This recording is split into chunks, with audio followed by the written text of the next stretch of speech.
My husband said the family trip was cancelled. Money's tight, we'll stay home this year. I believed him and worked that weekend. Later I saw his sister's post. A big dinner, everyone there but me. I said nothing. Then he texted, "Need $2,800, it's urgent." I wrote back, "Ask your family." Then I stopped paying and started healing. "Need $2,800, it's urgent."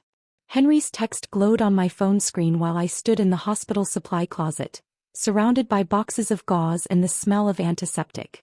3 days earlier he'd told me the family lake trip was cancelled because money was too tight. 3 days earlier I'd believed him and picked up extra weekend shifts.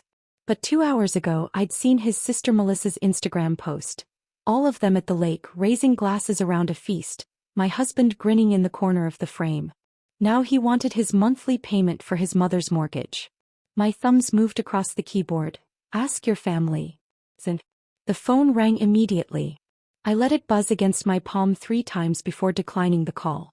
Another nurse needed the supply closet, so I grabbed the box of 4 tubes I'd supposedly come for and walked back into the fluorescent chaos of the ICU. My shift still had 4 hours left, but my marriage had just ended in 5 words. It hadn't always been about money. 7 years ago Henry and I had stood in a courthouse wearing our best clothes. His borrowed suit, my mother's dress taken in at the waist, promising to share everything.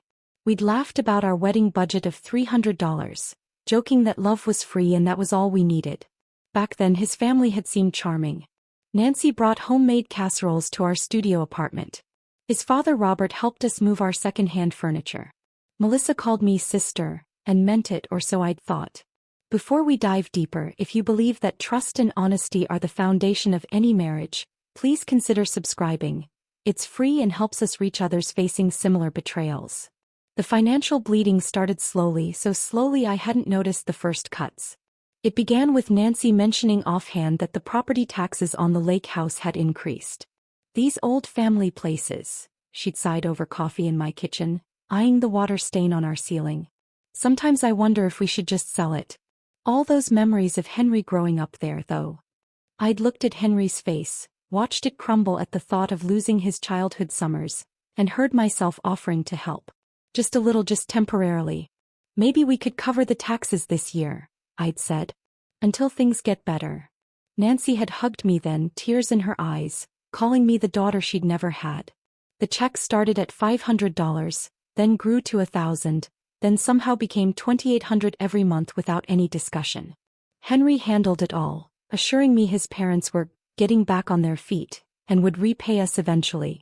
3 weeks ago Nancy had shown up at our apartment with her famous apple pie, the one with the lattice crust that took hours to make. She only made that pie when she wanted something significant. I'd served it on our mismatched plates while she talked about the dock needing repairs, how grateful she was for our help, how she bragged to her church friends about her generous daughter-in-law. "Not many girls your age understand family loyalty," she'd said, patting my hand with her manicured fingers. Her wedding ring, upgraded last year to a 2-carat diamond for their 30th anniversary, caught the light. I'd been wearing the same 1/4-carat chip Henry had proposed with, telling myself size didn't matter. The conversation that changed everything had happened at our wobbly kitchen table, the one we'd pulled from a curb 5 years ago and painted white to hide the scratches. Henry had sat across from me, fidgeting with his wedding ring, unable to meet my eyes. "The lake trip's off this year," he'd said, his voice carrying the weight of false disappointment. "Money's just too tight, Lauren. Maybe next summer." I'd reached across the table and squeezed his hand, feeling the calluses from his golf clubs. The expensive set his father had given him for his birthday, which he used every weekend to network, for his consulting business that never seemed to land any actual clients. "We're in this together," I'd said, already calculating which weekend shifts I could pick up. "I'll take some extra hours. We'll get through this." He'd smiled then, that boyish grin that had made me fall for him in college when we were both broke students surviving on ramen and dreams. "We're a team, babe. Thank you for understanding. Mom and Dad will be disappointed, but they'll get it." I'd pictured Nancy's face, imagined her sadness at not having the annual family gathering. The guilt had twisted in my stomach as I logged into the hospital system and signed up for the weekend shifts I'd previously declined. 12-hour days Saturday and Sunday. Time and a half pay that would help cover our expenses while Henry's family struggled. That Friday morning before my weekend shifts, Henry had been unusually affectionate. He'd made me coffee, the good stuff from the specialty shop, not our usual grocery store brand, and watched me get ready for work. When I'd grabbed my bag heavy with the protein bars and instant noodles that would be my meals for the next 48 hours, he'd pulled me close. His hands had lingered on my shoulders, thumbs rubbing small circles through my scrubs. "Lauren," he'd said, and something in his voice had made me look up. His eyes were bright, almost feverish. "Thank you for understanding. For being so supportive. I know this isn't easy." "We're married," I'd said simply. "Your family is my family." He'd kissed me then, longer than our usual morning goodbye, his hands tangling in my hair. When he'd pulled back, there'd been something in his expression I couldn't read. Guilt, maybe, or grief, or just the stress of financial pressure. "I love you," he'd whispered against my forehead. "Love you too," I'd replied, already calculating whether I could grab a coffee from the hospital cafeteria or if I should save the $4. Now, standing in the ICU with my phone dark in my pocket, I understood that expression. It hadn't been stress or love or even guilt. It had been goodbye. He'd been saying goodbye to the wife he was about to betray, to the trust he was about to shatter, to the version of me who would have done anything for his family. The supply closet moment kept replaying as I moved through my shift duties. 2 hours ago everything had made sense. 2 hours ago I'd been exhausted but proud, working extra to support my struggling family. Now I saw it all differently. Every transferred payment, every sacrifice, every weekend shift while they gathered at the lake without me. $2,800 a month. For 3 years. The ICU corridors stretched ahead of me as I pushed through the rest of my shift, that text exchange burning in my pocket like a hot coal. 4 hours suddenly felt like 40. Every patient I touched, every fore I inserted, every chart I updated, it all happened through a fog of disbelief. My body moved on autopilot, muscle memory guiding me through procedures while my mind churned. Saturday morning arrived too quickly. 5 hours of restless sleep on our lumpy mattress, alone in our bed, before my alarm dragged me back to consciousness. Henry hadn't come home, or maybe he had and left again. His pillow remained untouched, still carrying the dent from Thursday night. I dressed in fresh scrubs, grabbed my work bag and headed back to St. Mary's for my weekend shifts. The trauma bay erupted 20 minutes into Saturday's shift. The ambulance radios crackled with incoming reports. Multi-vehicle collision on I-75, at least 6 cars involved, multiple criticals inbound. We had 3 minutes to prepare before the chaos arrived. The first stretcher burst through the automatic doors. A teenager, maybe 16, unconscious and bleeding from a head wound. I grabbed the gurney's side rail, helping wheel him into trauma room 3 while the paramedic rattled off vitals. Behind us, more sirens wailed their approach. "Lauren, I need you in here," Dr. Martinez called out, already gowned and ready. His hands moved with practiced precision as we worked to stabilize the boy. Blood seeped through my gloves within minutes, staining the blue latex dark red. The mother's screams echoed from the hallway. Someone had told her which room her son was in, but protocol kept her outside while we worked.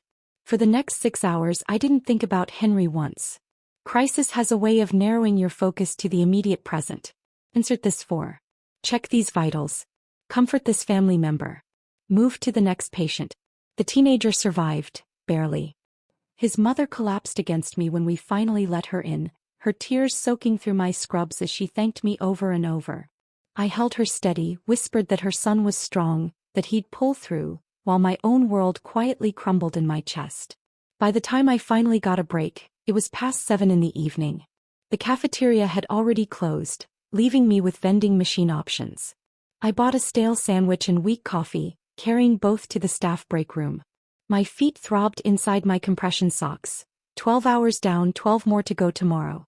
I pulled out my phone to check messages. Nothing from Henry. But Melissa's Instagram story notification sat there, posted 4 hours ago. Against my better judgment, I clicked it. The video loaded slowly on the hospital's struggling Wi-Fi. First came the lake at sunset, golden light dancing across the water. Melissa's camera panned across the scene with amateur enthusiasm. Perfect family weekend, her voice chirped through my earbuds. So blessed to have everyone together. Champagne glasses appeared in frame, multiple hands raising them in a toast.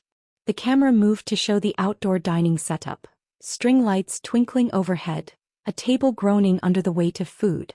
A glazed ham sat centerpiece, surrounded by corn on the cob, potato salad, coleslaw, and what looked like Nancy's famous peach cobbler. Then the camera swept past the people. Nancy in a new sundress, the coral color complementing her recently dyed blonde hair. Robert manning the grill with a spatula in one hand and a beer in the other. Jake with a woman I'd never seen before, presumably the girlfriend he'd been dating for 8 months but who was too shy to meet me. Brian, Henry's college roommate who'd driven 3 hours for this cancelled trip. And there, just for 2 seconds in the corner of the frame, Henry. My husband raised his beer toward the camera, his wedding ring glinting in the dying sunlight. He wore the Tommy Bahama shirt I'd bought him for Christmas last year, the one he said was too nice for regular wear. His face carried the relaxed expression of a man without worries, without guilt, without a wife working herself to exhaustion 40 minutes away. I watched it again. Then again. 17 times I played that video in the fluorescent-lit break room, each viewing revealing new details that cut deeper. The craft beer in Henry's hand, Stone Brewing IPA, $15 a six-pack. We'd stopped buying it months ago because of our budget. Nancy's sundress still had the Nordstrom tag tucked into the back, visible when she turned to hug someone. The table settings were the good china, the ones she claimed were too delicate to use regularly. Jake's girlfriend wore a tennis bracelet that caught the light. Brian had brought what looked like an expensive bottle of wine. Even the corn on the cob had those fancy holders shaped like tiny corn cobs that Nancy had bought last summer from Williams-Sonoma. My coffee went cold as I studied each frame. This wasn't a last-minute casual gathering. This was planned. Coordinated. The ham alone would have taken hours to prepare. Nancy's hair appointment must have been scheduled weeks in advance. The string lights were new, professional grade, not the cheap ones from Target. They'd all known. Every single person in that video had known they were coming to this cancelled trip while I'd been signing up for overtime shifts. My hands trembled as I closed Instagram and opened our banking app instead. I needed to see it again to understand the full scope. There they were, 36 months of transfers. $2,800 on the first of every month. Some labeled family support, others property tax help, a few marked emergency fund. $100,800 in total. I did the math differently this time. That money could have paid off my student loans. Could have bought us a reliable car.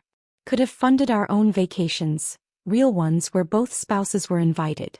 Could have replaced our peeling linoleum, fixed our wobbling table, bought furniture that didn't come from curbs and garage sales.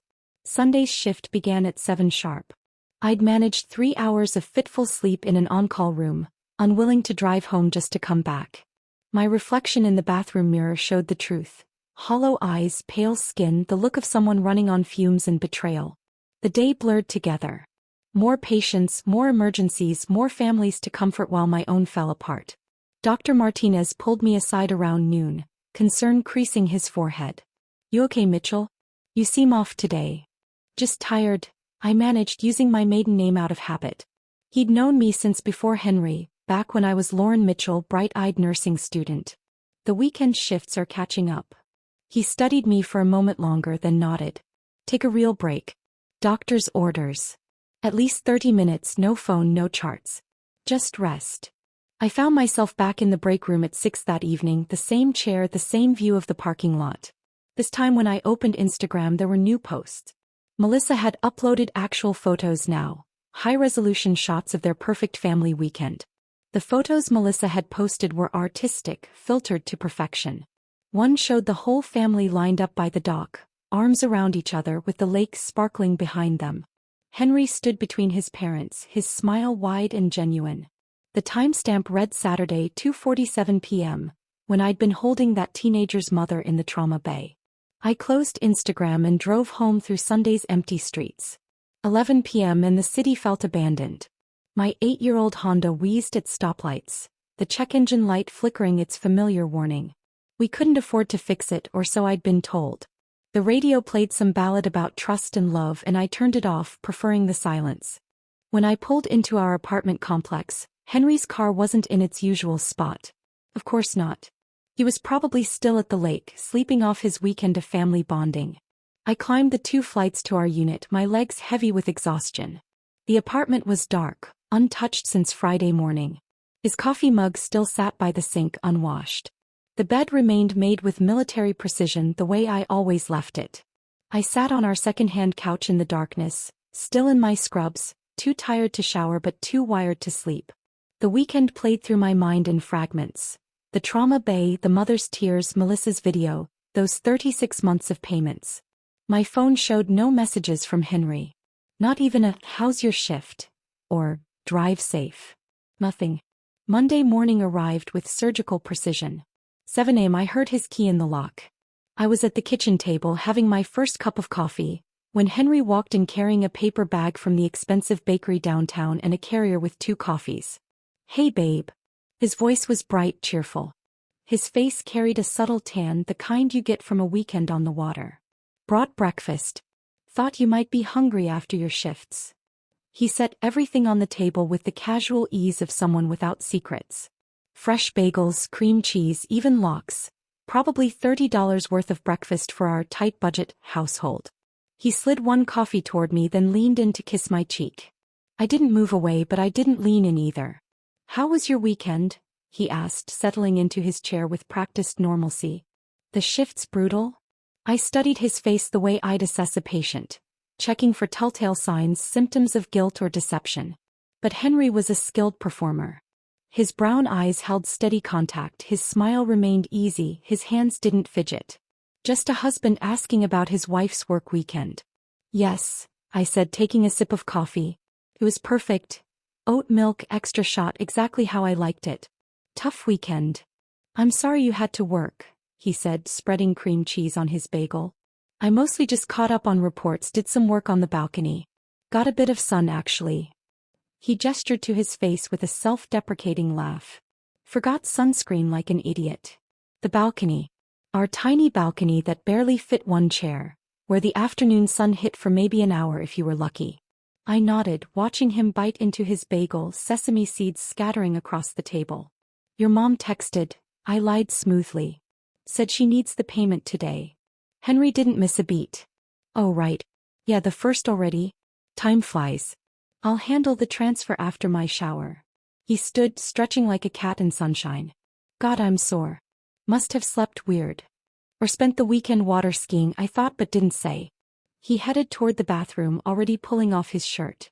I heard him turn on the water, then his off-key singing began. Some pop song from the radio.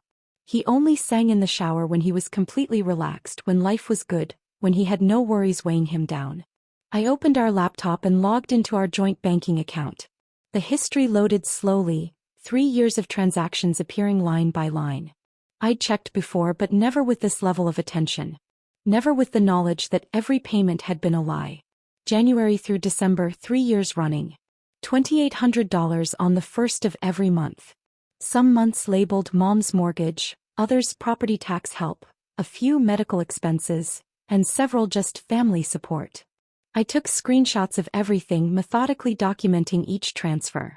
My phone became an evidence folder, organized by date and amount. The shower stopped.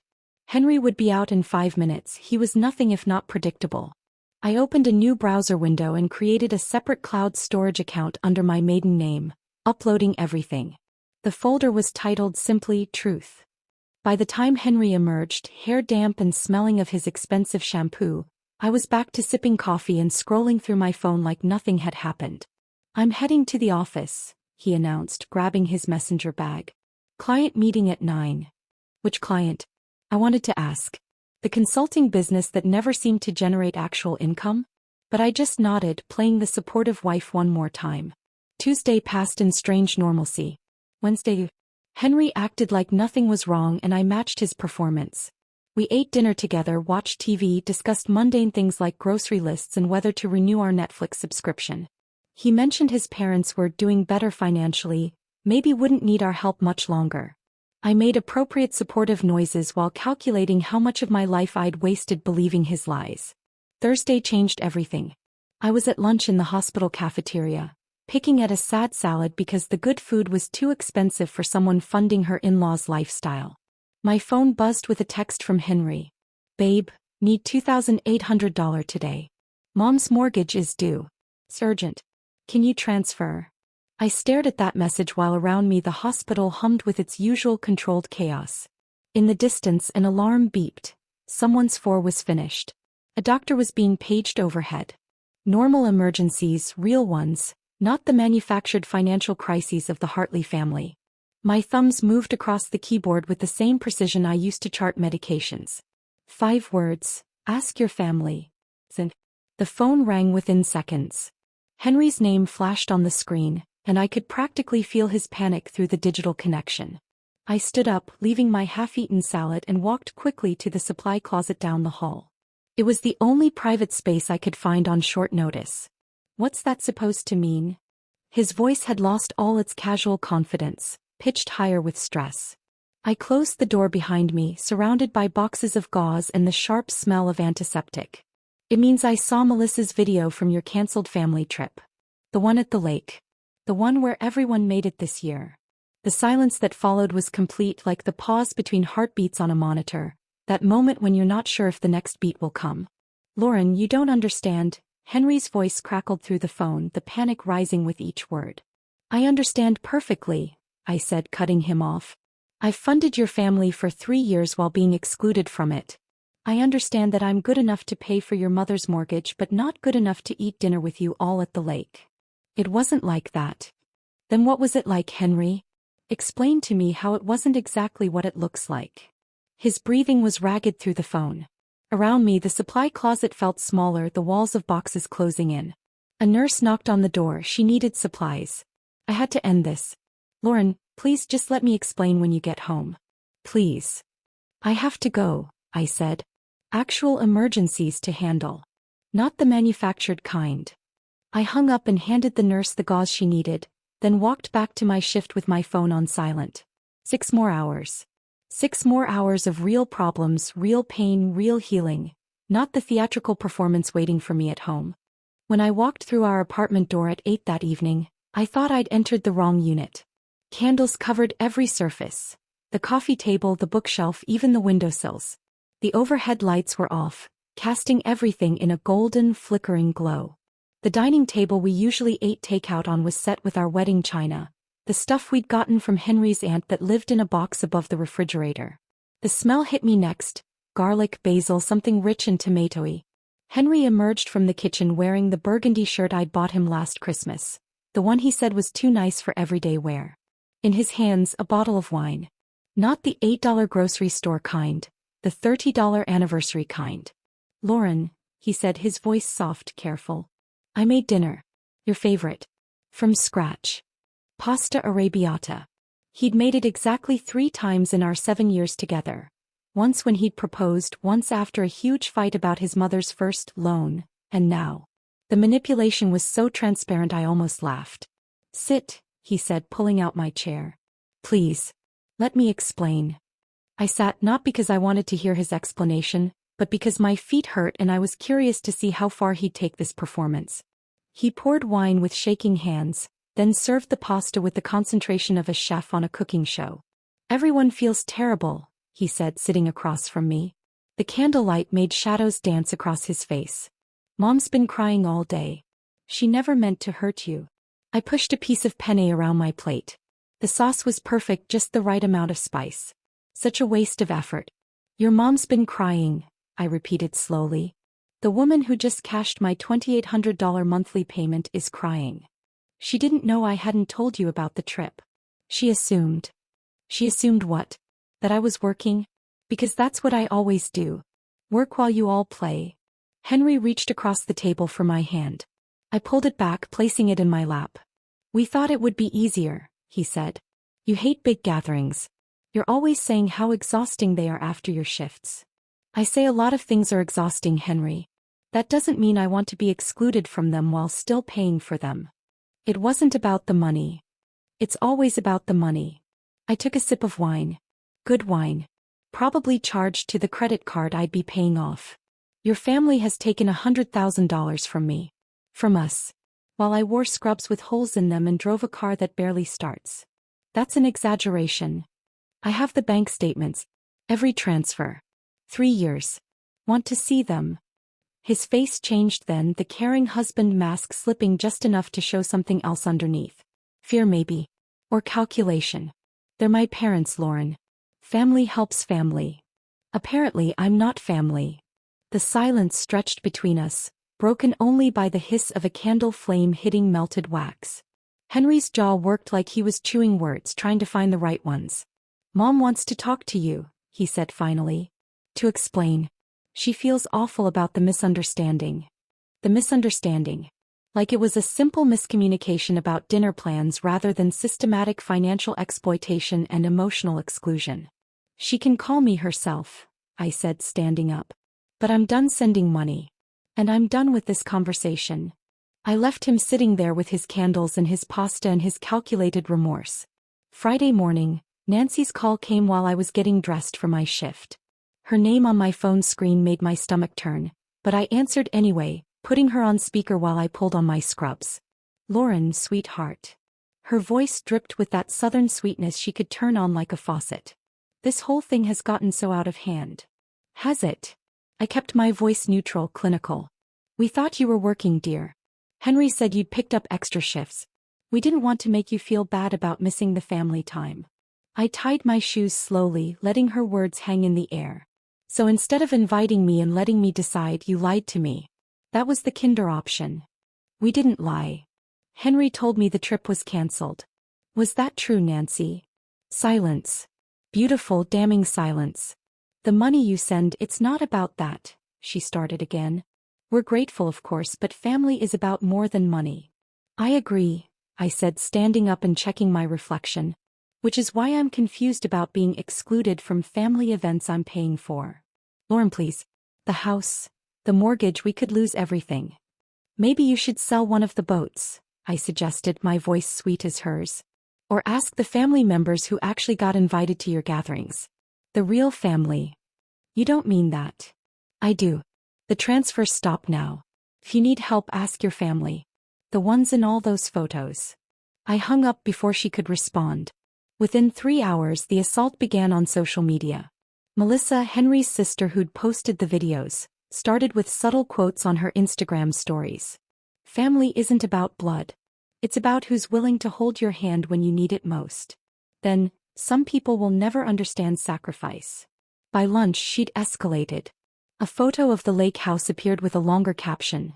This place holds every childhood memory, every family celebration, every moment that mattered. Some things are worth fighting for. Real family understands that. Others just see dollar signs. The comments under Melissa's post were vicious. Cousins I'd never met called me heartless. Aunts who'd never invited me to anything labeled me selfish. Someone named Barbara, who I think was Nancy's church friend, wrote a long paragraph about young people today not understanding family values. I screenshotted everything before Melissa blocked me entirely, adding it all to my growing collection of evidence. That weekend, Jake's text to Henry started appearing. Henry left his phone on the kitchen counter Saturday morning while he showered, carelessly or maybe intentionally. The screen lit up with message after message from his younger brother. Your wife is destroying everything. Mom can't stop crying. Dad says you made your choice and now look what happened. Maybe you picked wrong, brother. I photographed each one with my phone, my hands steady. Evidence. Documentation.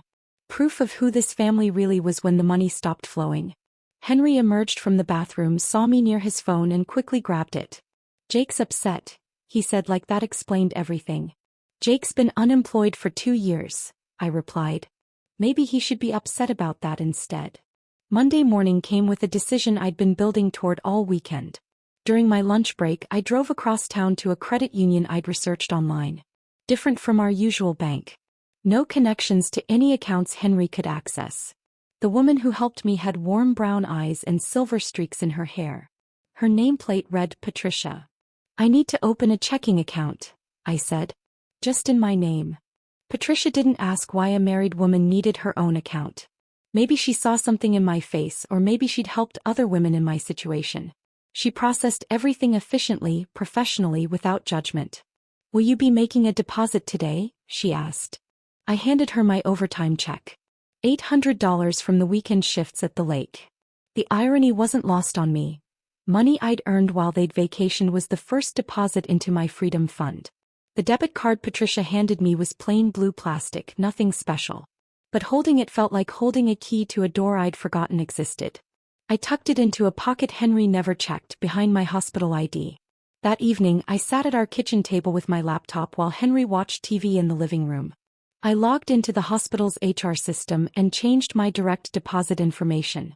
Starting with the next pay period, my earnings would go to my account. Mine alone. Henry glanced over during a commercial. "What ya working on?" "Just updating some work stuff," I said. He nodded and turned back to his show, unaware that I'd just cut the financial cord that had bound me to his family's manipulation. Wednesday, I used my lunch break differently. Instead of eating in the cafeteria, I drove to a small office building 3 blocks from the hospital. Dr. Sarah Chen's practice was on the 2nd floor, a quiet space with cream walls and a view of a small garden. Dr. Chen was younger than I'd expected, maybe early 40s with kind eyes behind stylish glasses. Her office felt safe. Soft chairs, warm lighting, tissues strategically placed on every surface.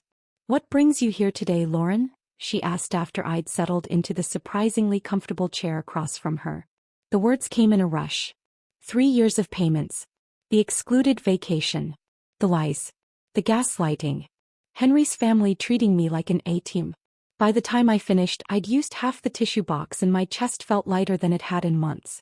Dr. Chin listened without interrupting, occasionally nodding or making a small note. When I finally ran out of words, she leaned forward slightly.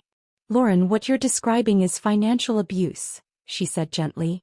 "It's real, it's valid, and it's not your fault." "I feel so stupid," I admitted. "How did I not see it?" "Because it started small. Because you loved him. Because they were careful to make you feel like you were helping, not being used. Financial abuse is insidious precisely because it masquerades as love and family obligation. And the vacation, excluding me while taking my money, is emotional abuse. They isolated you from family events while accepting your financial support. They made you feel like an outsider while profiting from your inclusion." The validation hit me like a wave. Someone else saw it.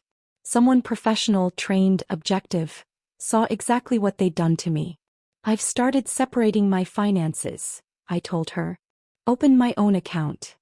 "That's a huge step," Dr. Chin said. "How does it feel?" "Terrifying," I admitted. "And free." We talked for the full hour, and when I left, I'd scheduled appointments for the next month. $2,800 I'd saved by not sending it to Nancy would cover therapy for quite a while.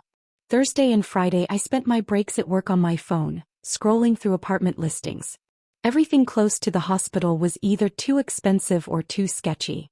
But Friday afternoon I found it.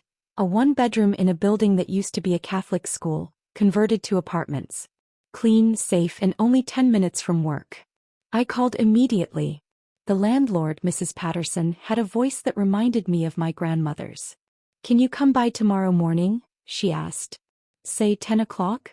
Saturday, I told Henry the first was picking up an extra shift. Instead, I drove to the converted school building.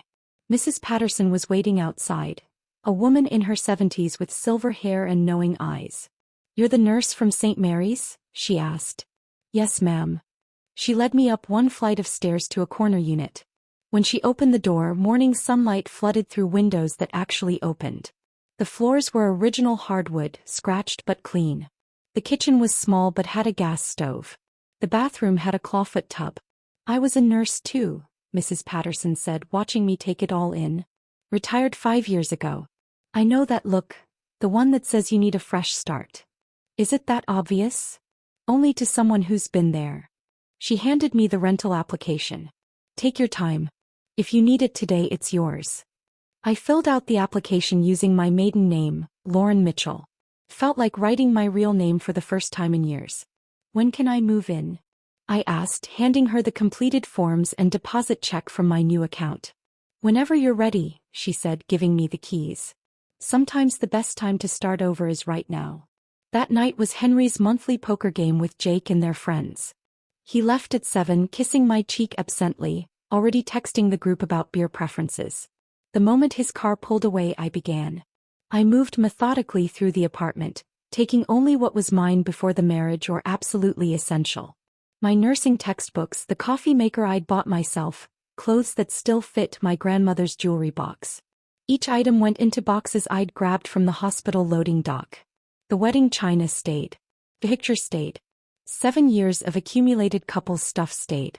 At the kitchen table, I arranged the printed bank statements in chronological order. 36 months of evidence. Next to them, I placed my wedding ring, the tiny diamond catching the overhead light one last time.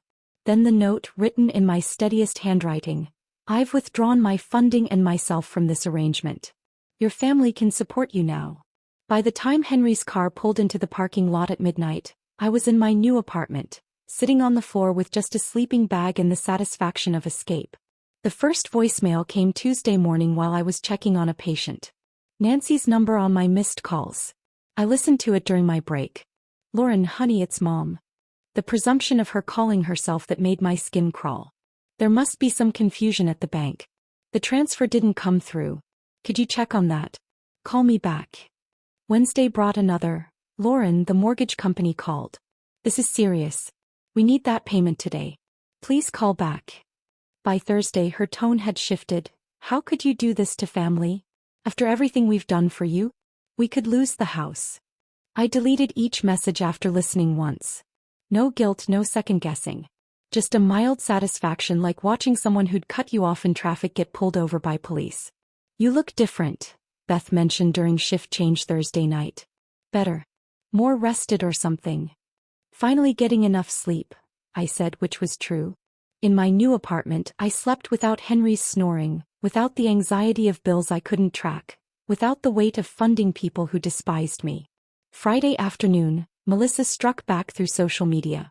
The photo appeared on Instagram while I was eating lunch in the hospital cafeteria. The lake house, beautiful in afternoon light with a red and white for sale sign stabbed into the front lawn. Her caption was pure manipulation. Thanks to some people's selfishness, childhood memories are being sold. 30 years of family gatherings gone. Some people only see dollar signs where we see home. The comments section became a battlefield.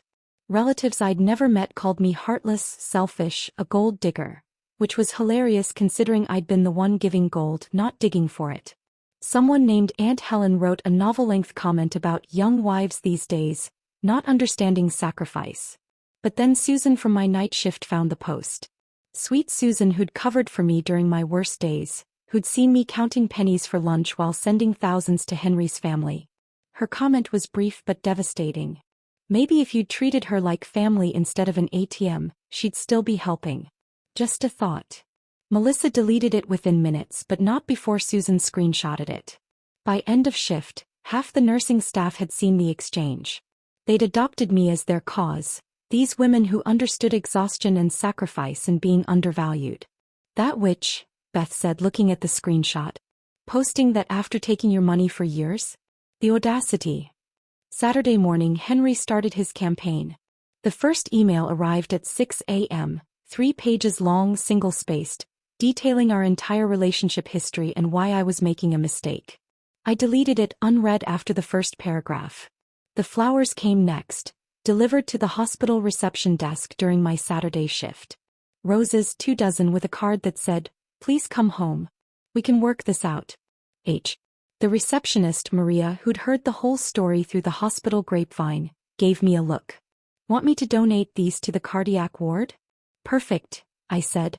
"The patients will appreciate them more than I do." Sunday he escalated. I was leaving through the employee exit after my shift when I saw him waiting by my car. He looked terrible, unshaven, wrinkled clothes, the pallor of someone who hadn't been sleeping. "Lauren, please. Just 5 minutes.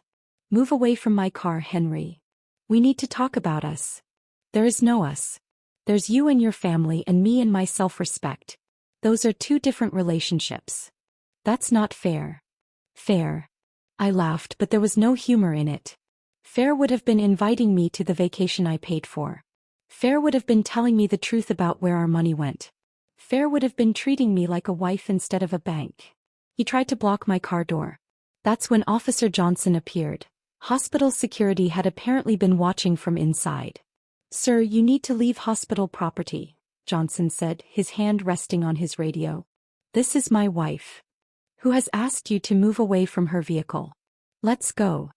As Johnson escorted Henry toward the visitor parking lot, Henry called back. This isn't over, Lauren. We're married.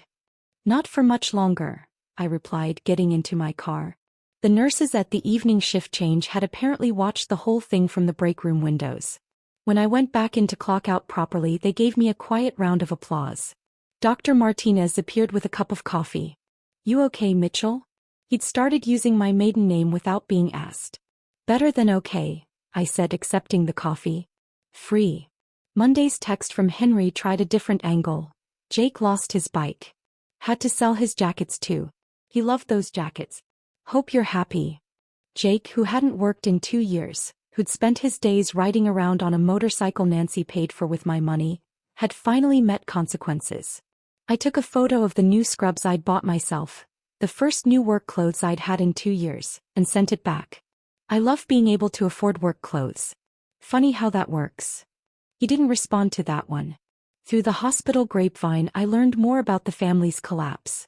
Jake had taken a warehouse job, his first real employment since I'd known him. The lake house had multiple offers but all below asking price. Apparently the doc really did need those repairs Nancy had mentioned. Henry had moved back in with his parents to help them through this difficult time, though I suspected it was because he couldn't afford our apartment alone. Nancy left one final voicemail that week. I hope you can live with yourself destroying a family like this. We welcomed you in and this is how you repay us. I saved that one. Not out of guilt but as a reminder. They'd welcomed my money, not me. And now, finally, they were learning the difference.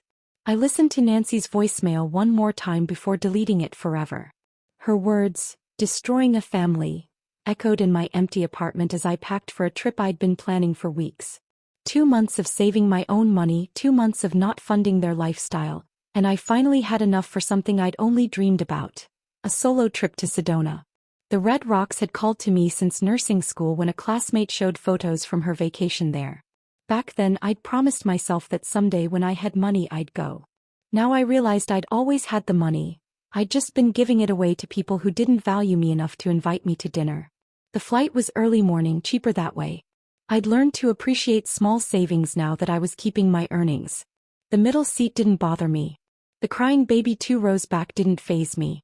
I was flying toward something instead of running from something, and that made all the difference. Sedona in October was perfect. Warm days, cool nights, golden light that made the Red Rocks glow like they were lit from within. I'd booked a modest hotel, nothing fancy, just clean and quiet with a view of Thunder Mountain from my window. That first evening I sat on the small balcony with a cup of tea, watching the sunset paint the rocks in shades I didn't have names for. The next morning I started the Cathedral Rock Trail at sunrise. The hike was harder than I'd expected, steep, requiring actual climbing in parts. My legs burned, my chest heaved in the thin air, but I kept going.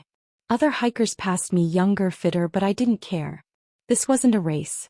This was a pilgrimage. Halfway up, sitting on a ledge to catch my breath, my phone buzzed. I'd forgotten to put it on airplane mode. The notification was an email.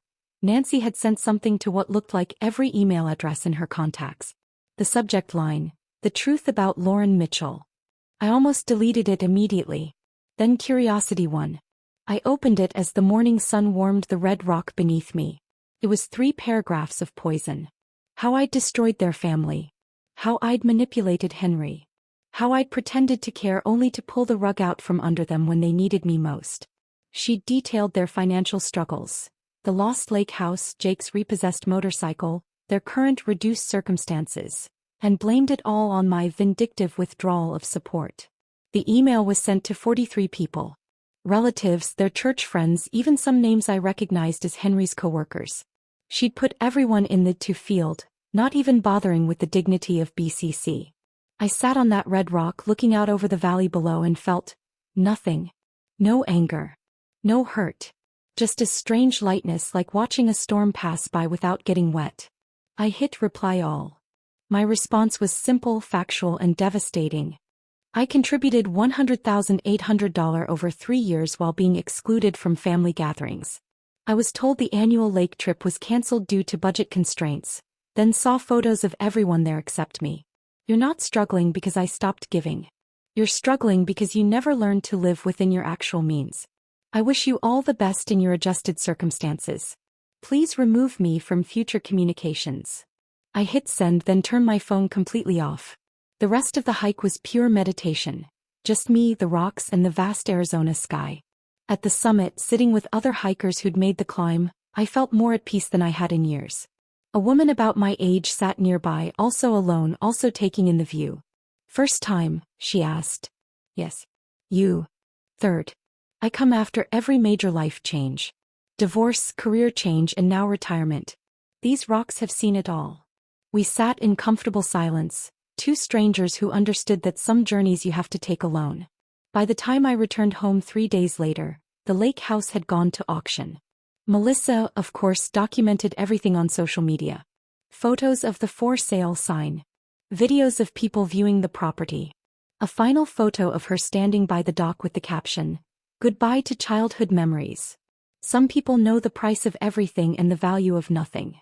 I was at work when the actual auction happened, my hands steady as I inserted an four into an elderly man's fragile veins.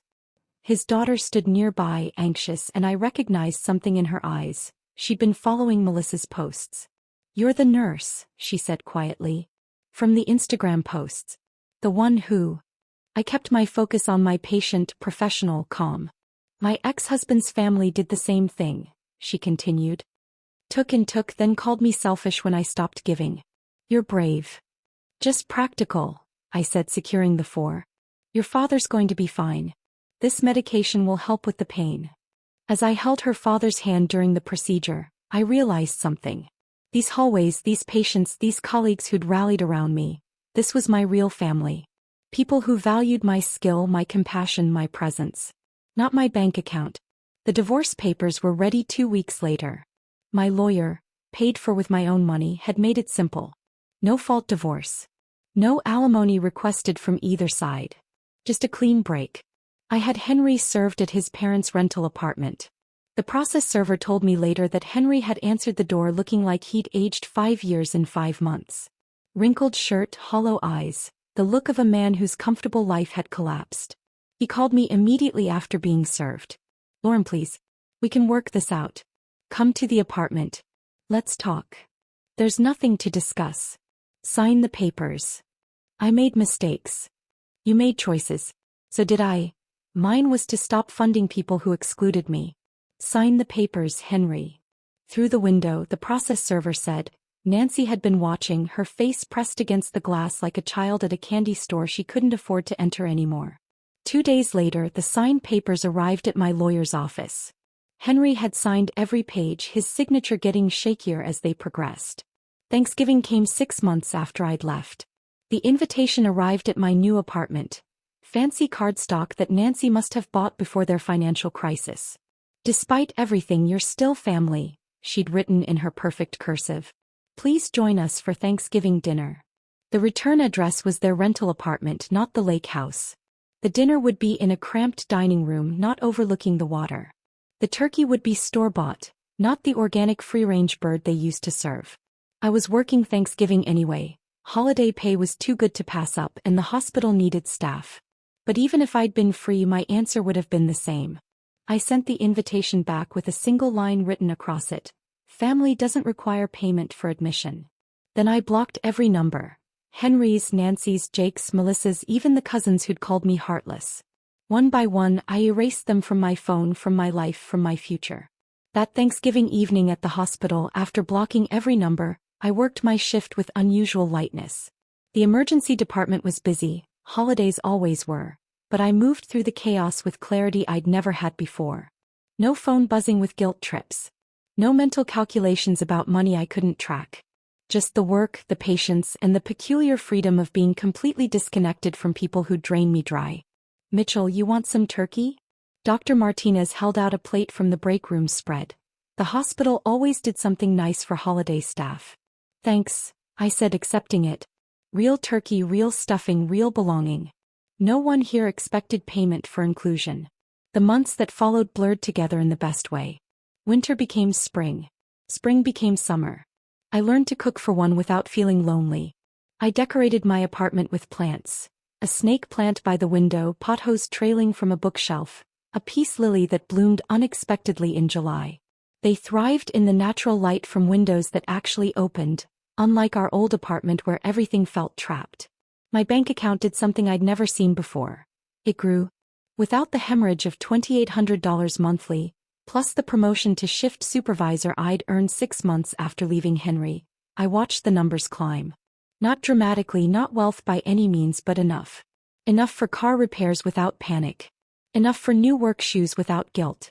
Enough for the occasional nice dinner without checking the price 3 times. The hospital newsletter editor approached me in August. "We're doing a series on financial wellness for healthcare workers. Would you consider writing something?" I wrote about recognizing financial abuse without naming names. About how it starts small, just helping out temporarily. About how it grows, family emergency after family emergency. About how it hides, behind love, obligation, guilt. About how it ends, when you finally value yourself more than their approval. The response overwhelmed me. Colleagues I'd worked with for years pulled me aside quietly. "This happened to me too. My ex-wife's family did the same thing. I'm still in it. How did you get out?" I started an informal support group. Thursday evenings, my apartment, tea and honest conversation. We called it Financial Boundaries for Caregivers, because nurses, we discovered, were particularly vulnerable to this kind of exploitation. We were trained to help, to sacrifice, to put others first. That made us perfect targets for financial manipulation. One Thursday in September, exactly 1 year after that supply closet phone call, I received a letter. Handwritten, no return address, but I recognized Henry's writing. I almost threw it away unopened. Then curiosity won. His handwriting was different. Smaller, more careful, like he was measuring each word. "Lauren, I'm writing this from my studio apartment, the one I can actually afford with the 2 jobs I'm working now. Funny how I never understood what work meant until I had to do it myself. I see now what we took from you. Not just money. Dignity. Respect. Belonging. We made you pay for the privilege of being excluded, and I let it happen. Worse, I orchestrated it. Mom still blames you. Melissa posts about family loyalty. Jake complains about the warehouse job. They don't get it. But I do now. We weren't a family. We were parasites. And I was the worst one because I was supposed to love you. I don't expect forgiveness. I don't expect anything. I just wanted you to know that one person from that mess finally understands what we did to you. It was wrong. It was cruel. And you deserved so much better. I hope you found it. Henry." I read it once, sitting at my small dining table with a cup of coffee. Felt a moment of sadness for the marriage that could have been if he'd been this honest from the start. Then I filed it away in a box labeled, "Past," and went on with my day. 2 months later, Mrs. Patterson knocked on my door. "Did you see the obituary?" Nancy had passed. Heart attack at 67. The funeral would be Saturday at the Lake Town church they'd attended when they had the lake house. Before they lost everything. I didn't go. But I wasn't surprised when, 3 weeks later, a certified letter arrived from a law firm. Nancy's will, executed years ago when they had money and I was still the dutiful daughter-in-law, had never been updated. She'd left me her jewelry collection. Melissa contested it immediately, of course. But the will was ironclad, written back when Nancy had been playing the loving mother-in-law, probably thinking the jewelry would keep me grateful and giving. The irony was perfect. She'd accidentally given me one final payment from beyond the grave. The collection appraised at $15,000. Good pieces, real gold quality gems. Things she'd worn to family gatherings I wasn't invited to, purchased with money I'd helped provide. I sold every piece to a dealer downtown, then drove directly to the women's shelter on Maple Street. The director, a tired-looking woman named Patricia, accepted the cashier's check with surprise. "This is incredibly generous. Would you like to name the donation?" "For our records." "Call it the Family Fund," I said. "For women finding their real families after losing fake ones." She studied my face with the recognition of someone who'd heard similar stories. "The Family Fund it is." Today marks 2 years since that Instagram video. 2 years since my world shifted. I volunteered for the sunrise shift, wanting to mark the anniversary with something meaningful, work that actually mattered. The drive to the hospital at 5 a.m. was perfect. Empty streets, classical music on the radio, coffee in my travel mug. The good stuff I could afford now. The sky lightened gradually, painting clouds in shades of peach and gold. My phone tucked in my bag stayed silent. No desperate texts about urgent needs. No voicemails about destroyed families. No guilt trips disguised as invitations. Just peace. I parked in my designated spot, one of the perks of being a supervisor, and walked toward the employee entrance. The automatic doors sensed me coming and opened with their familiar whoosh, like the building itself was welcoming me home. If this story of financial betrayal and sweet independence had you cheering for Lauren, hit that like button right now. My favorite part was when Lauren texted back, "Ask your family," after discovering the truth about that lake house vacation. What was your favorite moment of justice? Drop it in the comments below. Don't miss more empowering stories like this. Subscribe and hit that notification bell so you never miss an upload.